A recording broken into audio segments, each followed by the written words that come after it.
More on the election campaign now, and I'm joined by the Deputy Foreign Secretary, Andrew Mitchell. Andrew, welcome to the show. Can I talk to you about the hot topic of, is it time to bring back Boris? I'd like to read out a couple of emails we've had from our viewers. It may surprise you to learn they're broadly against this idea. Mark says this: bringing back Bojo would literally be like Keir Starmer bringing back Corbyn for the next 2 weeks. John says Boris is not a Conservative. And Mark adds, I love this notion that Boris can save anything he touches. It's a fantasy. His time is up. What do you say to that? What I say to that, and good afternoon to you and to your viewers, is that all good Conservatives now should rally to the flag and should be fighting to increase the millions of votes that the Conservative Party is going to get on July the 4th, so that we keep a socialist out of number 10. And that includes everyone from the top to the bottom of the party, and I'm delighted that Boris and David Cameron are both putting their shoulder to the wheel to help the Prime Minister win this election. But a lot of people in our inbox today, Andrew, they're saying that they agree with you. They want the Conservative Party to be Conservative, but they are saying that Boris Johnson's legacy, if you like, has been exposed as him not being a Conservative. They're saying here, Robert says Boris couldn't care less about the damage to our country and society that illegal immigrants crossing the Channel have caused, and others pointing out he threw his full weight behind the Net Zero project. So people seem to be saying, yes, let's have more conservatism. They're just putting a question mark over whether Boris Johnson is the right man to do that. Well, he is a Conservative and he is fighting for the victory of Rishi Sunak, the Prime Minister, in this election. And you're asking me whether I welcome all Conservatives hitting the election trail, working flat out between now and 10 p.m. on July the 4th to secure every single possible Conservative vote. And of course, I welcome every Conservative doing that. So that's what all good Conservatives should be doing.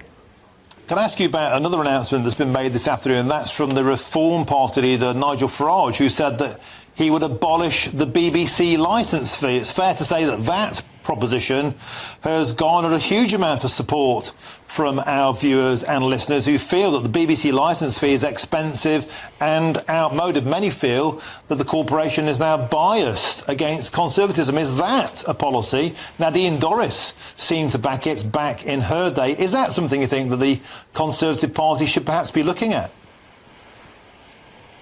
Well, it's perfectly proper for any government and any party to look at whether there are better ways of financing the BBC. I think we should accept that the BBC is one of the great organisations with enormous soft power impact around the world, and it's also much respected in the United Kingdom as well. But it's perfectly proper for people to look at a different way of financing. But before you announce its abolition, I think you have to come up with that alternative. And it's an interesting idea which really underlines that the manifesto, or contract, I think Nigel calls it, with the British people, it isn't really, you know, a programme for government. It's a sort of wish list, which would be incredibly difficult to implement. And I think it's only right to say that people should not vote for a programme that is not properly costed, and which all the experts who've looked at it said it simply isn't possible for this to be delivered. Well, the details specifically on the BBC licence fee is to put it to the market, to make it a subscription model, as we may pay for other services in an era of on-demand television. So there is a clear plan here. Stop charging people, stop sending them to prison if they don't pay, and give them the option of paying in a free market. You're a Conservative, you must back free markets, surely. Yes, I do, of course, but the point I'm making is that if you're going to abolish the licence fee, you have to have an alternative. We've looked at this, indeed Nadine Dorries looked at this during her time at the Ministry of Culture, Media and Sport. It's been looked at during my time in the House of Commons, which stretches back nearly 40 years now. It's been looked at on numerous occasions, but no one in the end has come up with a better system. We've constrained it. George Osborne reform did not allow the BBC to increase the amount of the licence fee by anything like as much as they wanted. So we have looked at this, but before you move to abolition of the licence fee, you have got to come up with a credible alternative that works. And at the moment, no one has been able to do that. So, you know, it may happen in the future. It may be something that governments want to look at, but I think just announcing you're going to abolish it without having something else is like setting off on a journey without knowing where you're going. Andrew Mitchell, could I quickly get you to comment on another thing that George Osborne said today? He's saying Rishi Sunak being pulled into fighting the wrong campaign by trying to stop reform. You're talking about reform too much. Should you not be focused on winning votes rather than trying to stop the Reform Party getting votes?